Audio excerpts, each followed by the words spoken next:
Tu vas essayer, je vais te montrer des petits bouts de photos, des bouts d'animaux, et tu vas essayer de deviner, vous, chez vous aussi, vous allez essayer de deviner quel est l'animal à qui appartient ce petit bout, voilà. Et vous allez voir, c'est vraiment très difficile aussi, mais je pense que tu vas être très très fort là-dedans. Tu les as tellement vus, tellement photographiés. C'est quoi le plus compliqué quand tu pars là, tu es parti en expédition pendant plusieurs jours, voire parfois semaines, quand tu étais en Afrique. Qu'est-ce qui est le plus difficile en réalité lors d'une expédition pour toi, qui est photographe animalier? L'une des étapes qu'il ne faut pas négliger quand on part en reportage animalier ou faire un documentaire animalier, c'est toute la préparation, l'investigation qu'il y a avant, qui dure parfois pendant des mois. Ça va être une investigation pour raconter une bonne histoire, mais ça va être aussi une préparation pour savoir à quel point on peut s'approcher d'un animal pour ne pas le déranger et pour ne pas se mettre en danger. Donc ça, c'est ce qu'il y a, je pense, c'est une étape qu'il ne faut absolument pas négliger quand on est photographe animalier.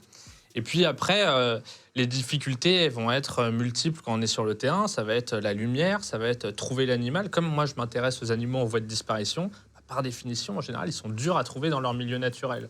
Donc ça va être trouver les bons guides, suivre les traces, trouver où sont les animaux. C'est vraiment pas facile. Ouais. Et donc ça peut te prendre parfois combien de temps sans rien avoir?